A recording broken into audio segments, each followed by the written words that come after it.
Resourceful Designer, episode 140, Changing Your Perspective in Designing.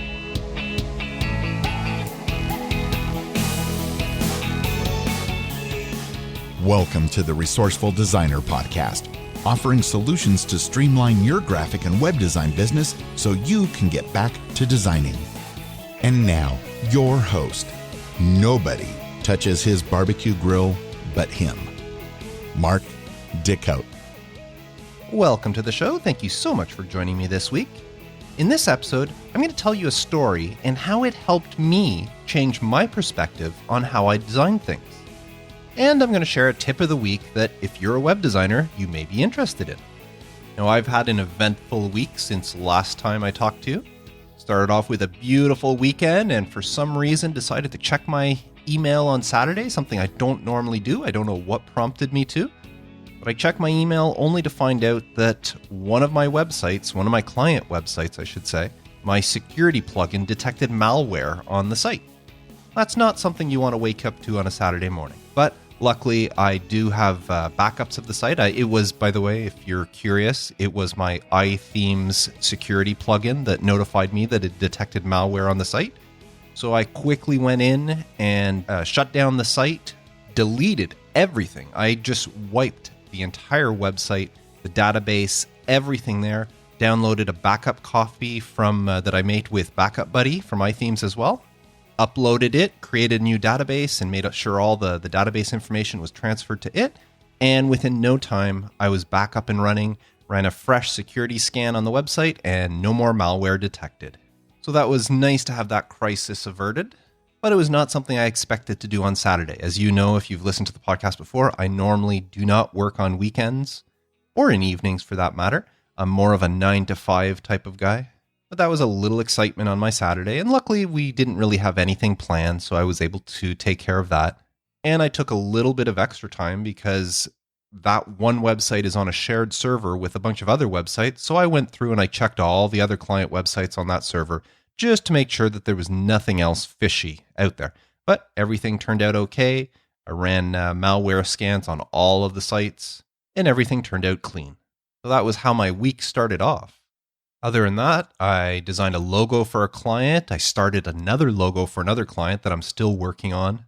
I designed a pop-up banner for another client, and I'm working on a new website for somebody else. I did have another website I was working on, and I ended up scrapping it halfway through. I just wasn't happy with the way it was looking. So I decided to go back to the drawing board and actually not just redesign the look of it, but the flow of the website itself. The client had given me all the information, and I had decided I'd created a chart of what pages went where.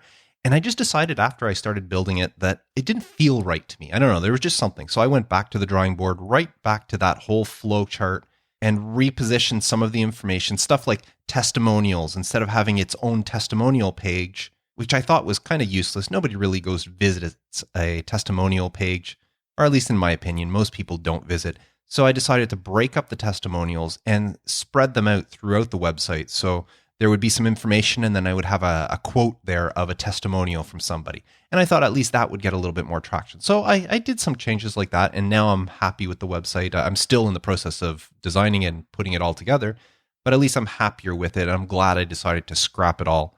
And that's just one of those things you have to do every once in a while. You start designing something, and you get partway through, and you just say, no, I don't like it, or this isn't working. And you just scrap everything and start over.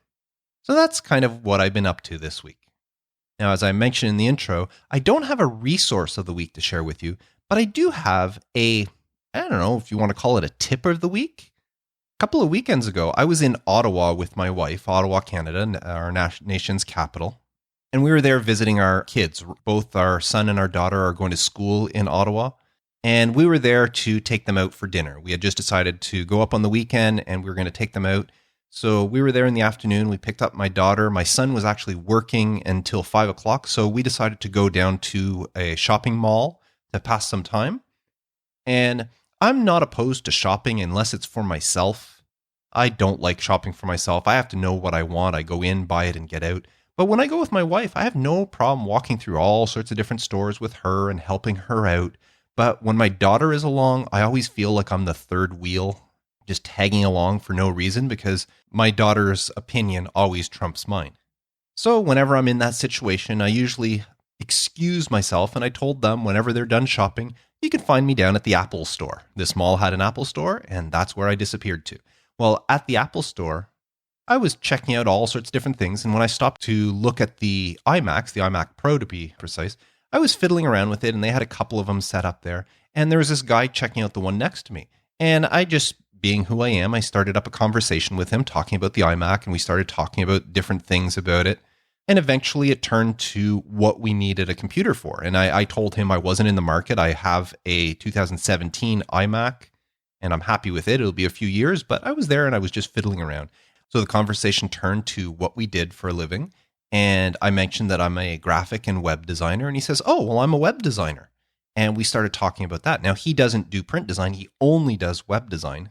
And when he told me that he's got an office at home and he works for himself, of course, the first thing I did was pull out a business card I have for Resourceful Designer. And yes, I do have business cards for the podcast as well as my own business.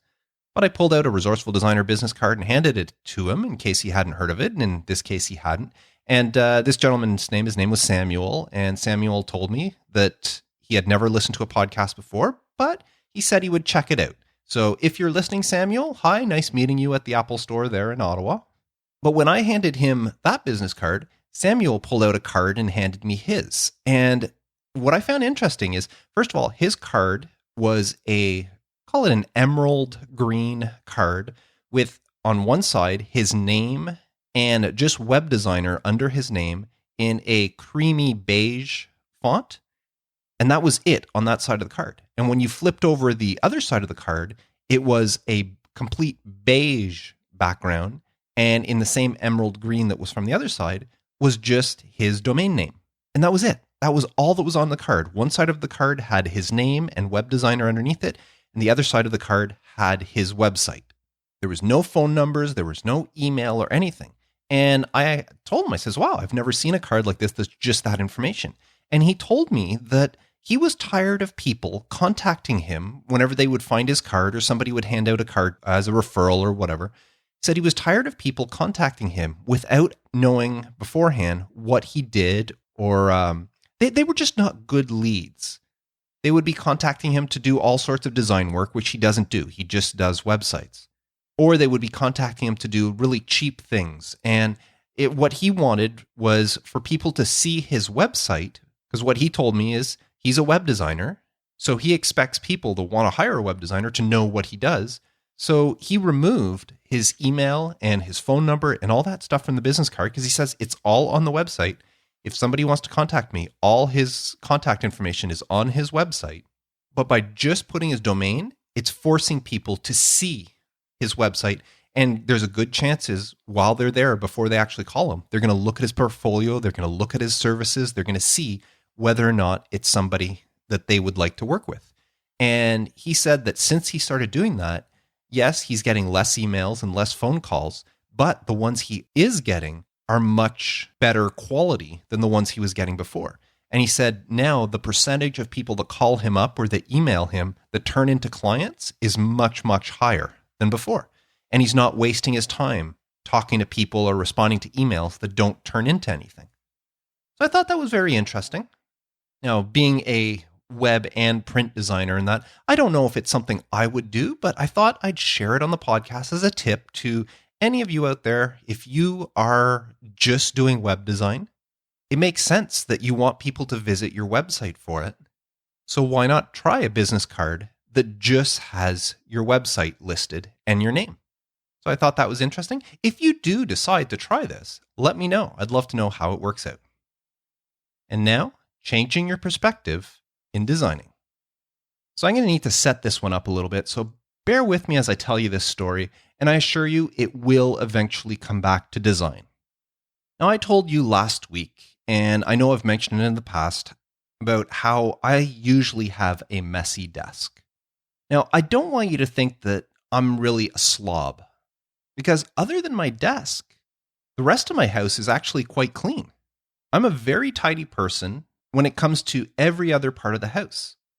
It's one of those cases where everything has its place and everything should be in its place. In fact, I can tell you, I drive my wife crazy sometimes, especially when she's cooking or baking in the kitchen. And I'll often go around and I'll start putting stuff away while she's doing her stuff. Like if I think she's done with the spices, I'll start putting the spice jars away. Or depending on what stage of the baking she's at, I'll grab the bottle of oil and put it away in the pantry.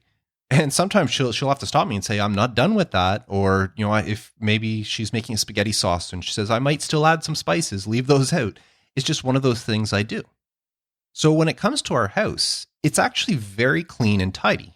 Well, actually, that's not true. If I think of my workshop, that one's quite a disaster, even worse than my office is.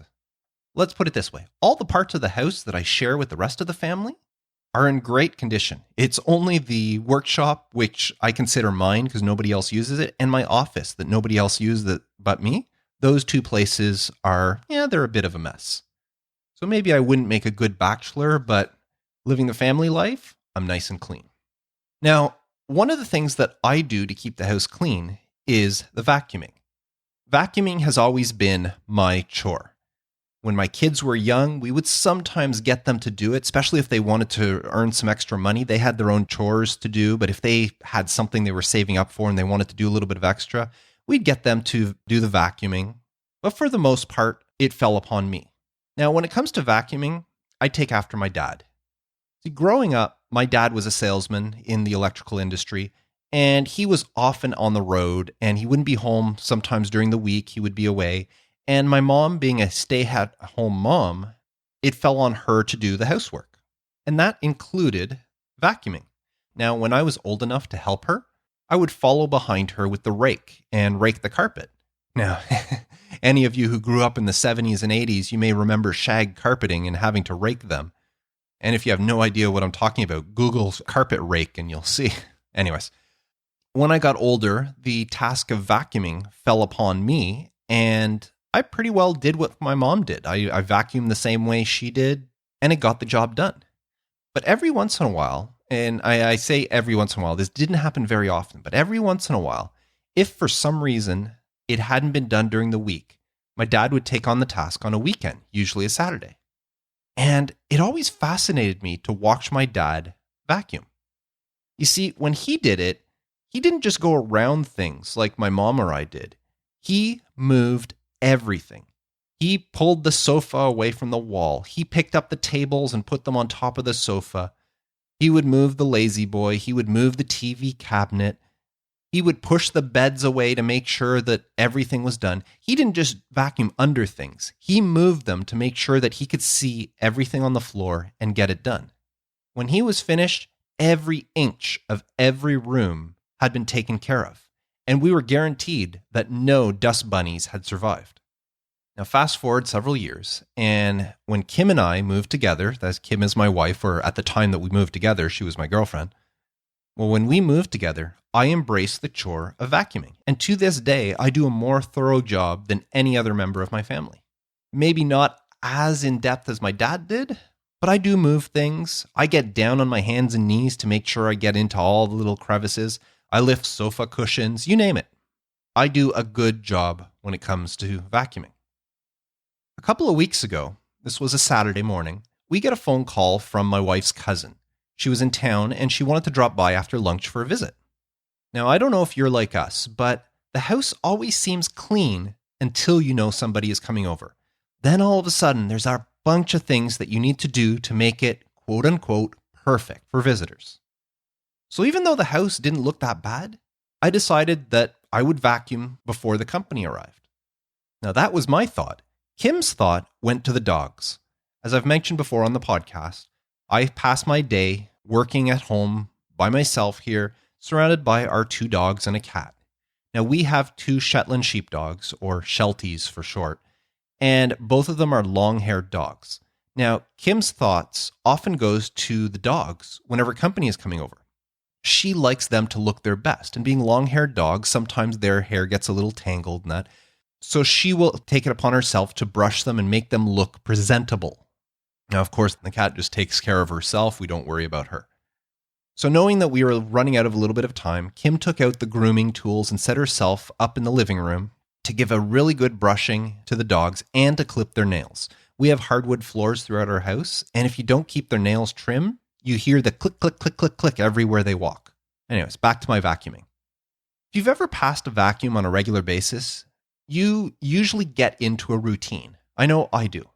Our house is an open concept house with the kids' rooms and the main bathroom on the south end of the house. Then we've got an open concept living room, kitchen, eating area in the middle of the house.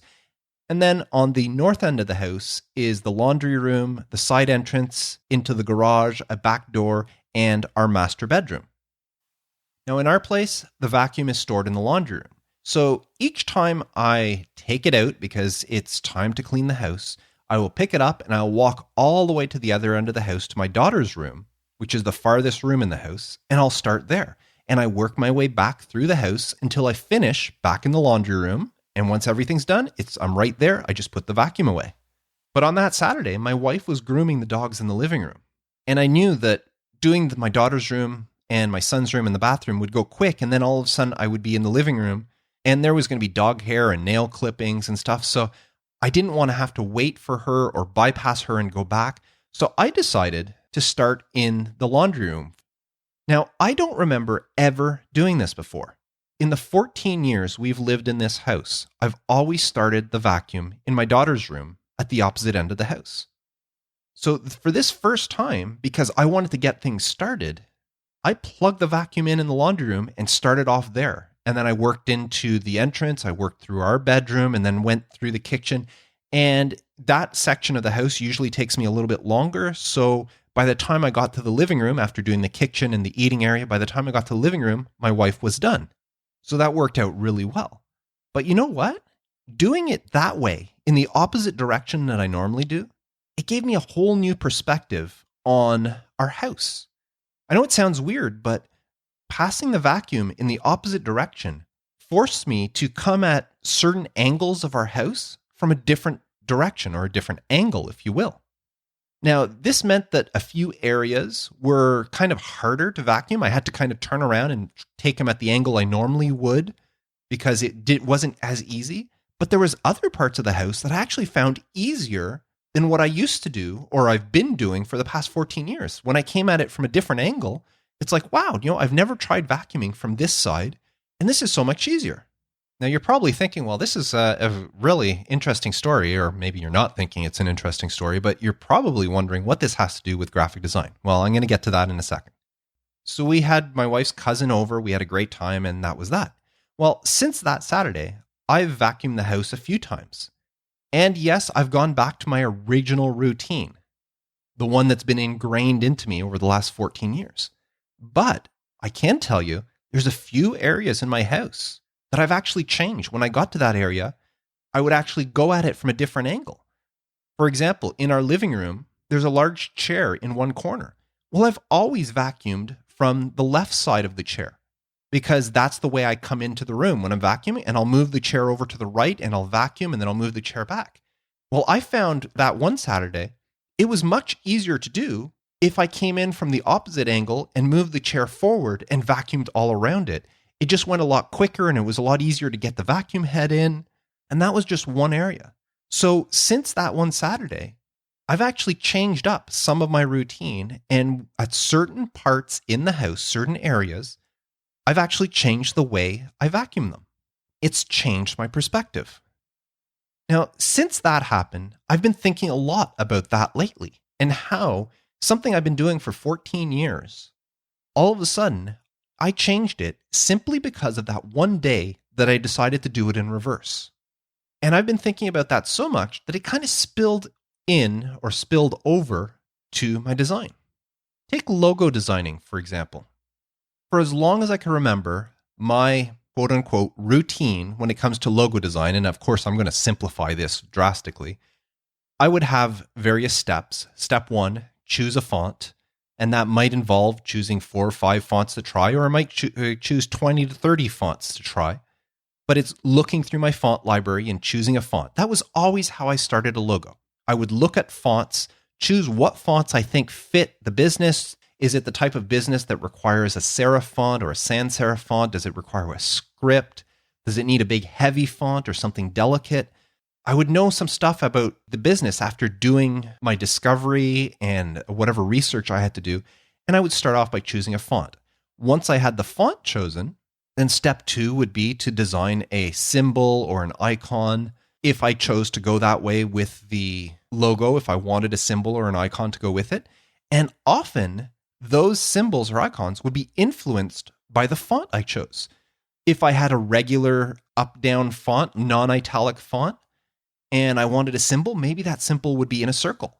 But if I chose to go with an italic font, maybe a circle didn't suit it. Maybe I needed a skewed oval or something like that. So often the font would influence how I would design the symbol to go with the logo. Once the font was chosen and the symbol, then I would put the two together and then decide proportions, like should the symbol be larger or smaller? Does it work better beside the font, on top of the font, sometimes both? And I would work on that. And only at the end, once I was happy with that, would I then choose and implement colors. I always design my logos in black and white to begin with, and it's the last step is when I would add colors. Well, earlier this week, I started a logo design for a new client, and just on a whim, I decided to change my perspective. I didn't go choose a font. I started off by designing the symbol instead. Something I might have done in the past, but I don't remember doing this. I usually always have the font chosen or have a few fonts chosen before starting on the icon or symbol part of the font.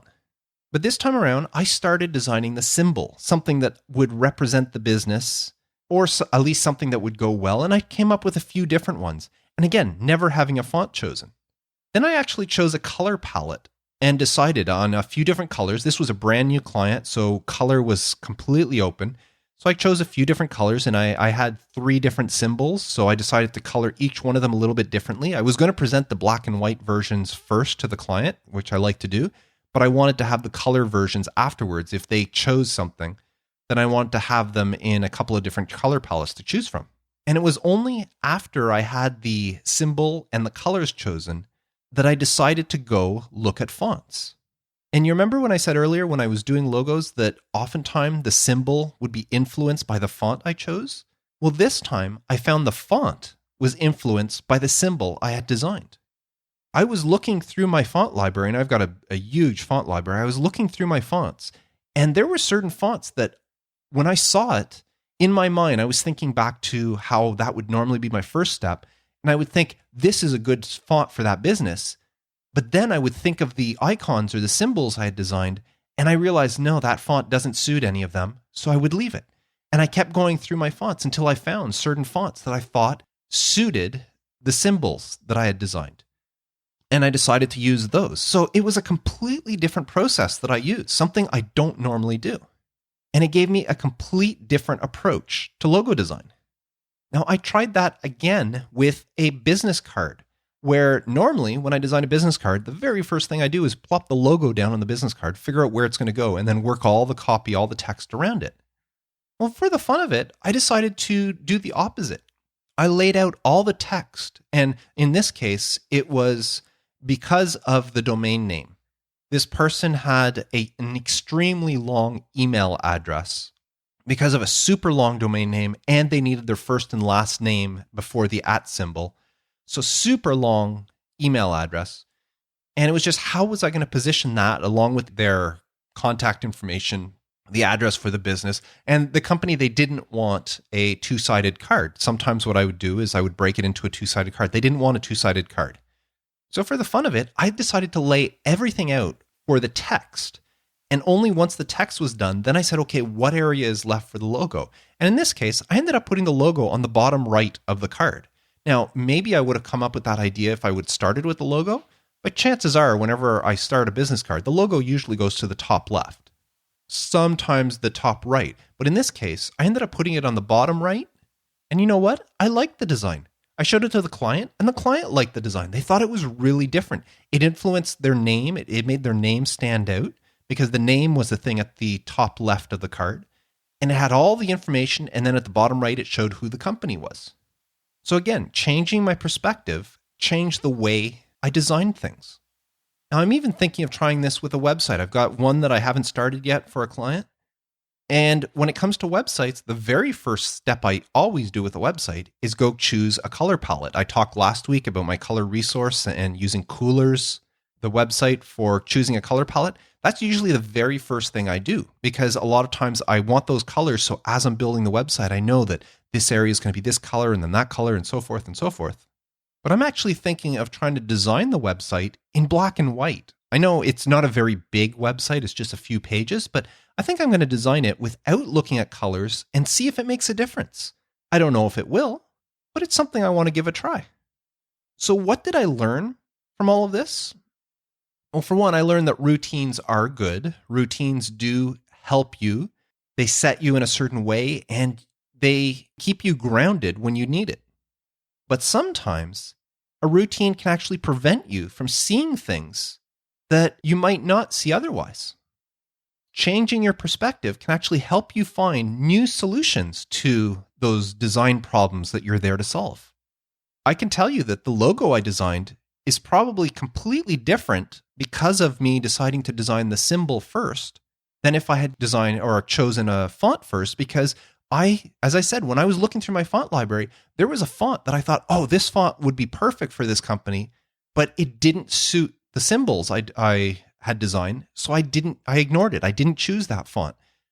But if I was doing it the other way around, I probably would have added that font to my list of fonts to try, and it could have influenced the way the symbol was designed. So changing your perspective can help you find new solutions to those design problems. Now, have I changed the way that I'm designing things? No. I mean, I've been using the same routines they've been built upon for the past close to 30 years. So they're pretty well established. And they've worked for me for that long that no, I'm not going to be changing them. But that doesn't mean that I won't be thinking about them and maybe tweaking them from time to time, or possibly ignoring those routines altogether. Maybe whenever I'm having a creative slump, if I'm ever stuck and I can't come up with an idea for something, maybe that's the time I'll just chuck the routine out the window and try something completely different. Because this little experiment that I just did shows me that doing that can sometimes help. So all of this long story about vacuuming and my parents and all of that, simply to say that I don't want you to get locked in by your routine. They're good to have. They're good to fall back on. But it's okay to try to change your perspective every once in a while, just to see what will come of it. Because you never know what might happen. And whatever does happen, you may actually like it. So that's what I wanted to share with you today. Now, I would love to know, have you ever tried breaking from your normal design routines? I'm sure every designer, you included, has certain routines you follow. Well, I want to know, have you ever tried breaking those routines or doing something different or the opposite just to see what the outcome would be? Please share your experiences by visiting resourcefuldesigner.com/episode 140. Now, I don't have a question of the week to share with you this week. I'll have to go back and take some time to look through my list of all the submissions I've received, because I looked at the last few, the most recent ones, and they've all been answered so far. So no question of the week this week, but I would love to get yours. I know I am running very low, so if you have a question you would like me to answer on a future episode of the podcast, please visit resourcefuldesigner.com/feedback. Now, I do want to announce that I have something in the works for all my Patreon supporters. Anybody who's supporting the podcast via Patreon, I've been thinking about the reward system on Patreon lately, and I have something in the works that's going to be coming up soon. I'm still trying to work out a few little kinks and figure out exactly how it's going to go. So I'm not going to give you any details yet, but I will be announcing that soon. And it will only apply to anybody who is supporting the show via Patreon. Patreon is a platform that allows you to give back to content creators. In this case, Resourceful Designer Podcast. You support the show as a form of thank you, as a form of giving back. Some people view it as a way of paying for the information they're getting. However you view it, and regardless of what your contribution is, you can be a supporter of the show for as little as $1 a month, simply by visiting resourcefuldesigner.com/Patreon, Patreon, and signing up with your pledge there. As I said, I do have something in the work that I'm going to put together in order to help out people but it's only going to be available to my Patreon members. So I'll let you know in a future episode how that's working out and what the details are, but I thought I'd just put out that little tease for now. And before I go, I want to share another great 5-star review I received on iTunes this week. This one came in from the USA from Cindy Lou Who. It says, "What a fantastic resource for any at-home designer. I was struggling, felt overwhelmed, and like I had no resources to deal with how I felt about my business. I struggle listening to podcasts with interviews, and I love that this is not one of those. Being a work-at-home mother of 2 kids under 5 is also very difficult. Finding Mark's podcast has changed so many things in my business, including the title I give myself now. I feel so blessed to have come across it. I listen to it at any chance I can and have purposely taken some long car trips just to binge listen to them. Thanks, Mark, for taking time out of your life to help others for free to improve their personal design business, along with their sanity. I know you've helped me more than I can express. Keep it up. Yours truly, your #1 work-at-home mom fan. God bless you." Well, thank you very much for that lovely review, Cindy Lou Who. I love that you said that you took some extra long car rides just so you can listen to them. I know myself, I listen to a lot of podcasts, and I have what I like to call driveway moments, where I'd be listening to a podcast in the car and I get home and I don't want to stop, so I sit in the driveway for 5, 10, 15, 20 minutes just to finish the podcast. I'm sitting there, turn the car off, but leave the radio, or even if I have my earbuds on, and I just sit there in the car finishing the podcast before I go in the house. So those driveway moments, as I like to call them, are the sign of a really good show. So thank you very much for sharing that.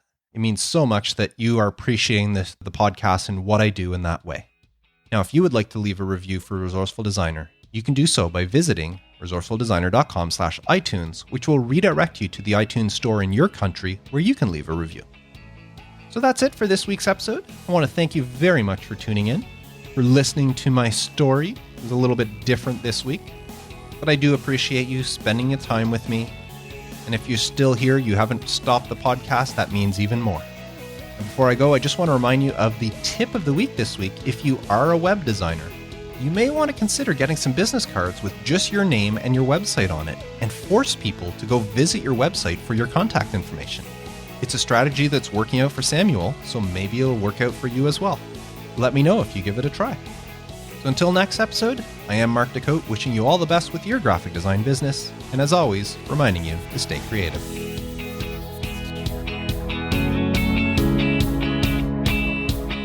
Thanks for listening to the Resourceful Designer Podcast at resourcefuldesigner.com.